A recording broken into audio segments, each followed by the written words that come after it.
On this evening, our scripture comes from 2 Corinthians chapter 4, verses 8 and 9. Again, 2 Corinthians chapter 4, verses 8 and 9. As you're turning to 2 Corinthians chapter 4, I want to remind you that on last week we talked about the topic of hope, a very much needed thing, especially in times like these. Yet we find that we are constantly bombarded with things that can easily make us feel hopeless. We're dealing with the calamities of a cursed creation.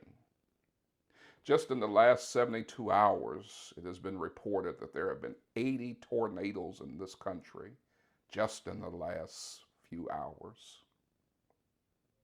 We have the suffering of the human condition. We have aches and pains in our bodies. We see loved ones dealing with sickness. We have surgeries, we have medications, all of those things that ail us. All of these different things can take a toll on us and can affect our overall well-being, can impact us physically, mentally, emotionally, or spiritually. And because all of these parts are in some sense interrelated, when one part is affected, all parts are affected. So as we think about what we're going through, we have to ask, why does God permit suffering?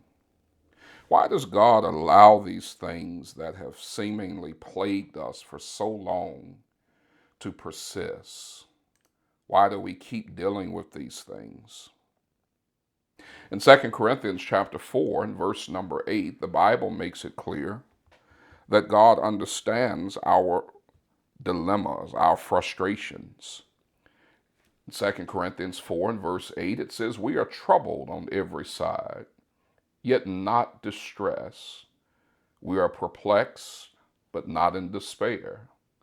Persecuted, but not forsaken. Cast down, but not destroyed." These two verses let us know that God understands that in every aspect of life, we are impacted, whether it's physical ailments, mental anguish, emotional stress, or spiritual lows.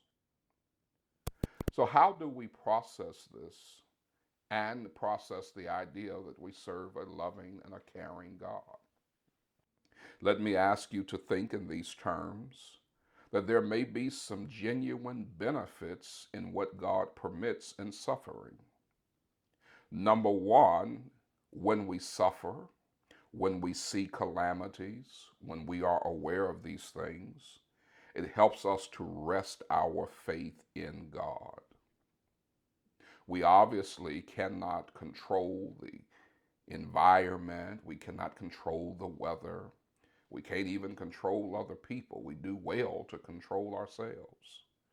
But when we see these things that make us feel powerless, it reminds us to rest our faith in God.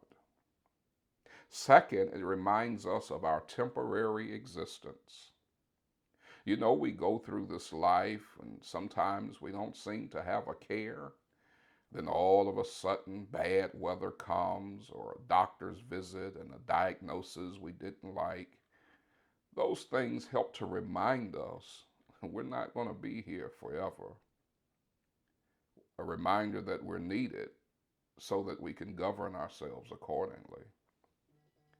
A third benefit to suffering, and perhaps why God permits it, is that it allows us to reach out and care and concern for others. One of the things that happens when tornadoes come through, for example, is you often see how neighbors are searching for one another and helping one another. I often wonder in those instances how many of those neighbors ever spent time talking prior to that disaster. How many people even really know their next door neighbor? We used to live in a time where there was a greater sense of community. Now we've got the technology to talk to people all around the world, and we don't even talk to our next door neighbors. What does that say? Another permissive reason, perhaps, for suffering is because it helps us to renew our focus. Sometimes God has just got to get our attention. The question is, are we listening? It's interesting that when problems come, all church becomes important, prayer becomes important, God becomes important. You ever thought he was trying to get your attention in the first place? Next, we are reminded of the reality of sin. The reason we have bad weather, the reason we have bad health, the reason why we have bad experiences is because sin has impacted this world and turned it upside down. The reality of sin helps us to be reminded of our need for salvation and the need to share salvation with others. Which leads me to our last point. Maybe God is allowing so many things and getting our attention and refocusing us and causing us to rest our faith in Him so that we can reorder our priorities. Before you lay head to pillow tonight or before you put feet to ground in the morning, think about what's really important in your life. Maybe some of the nonsense shouldn't make sense. Maybe some of the people you take for granted you should hug and love and hug. The right priorities just may make life a little better.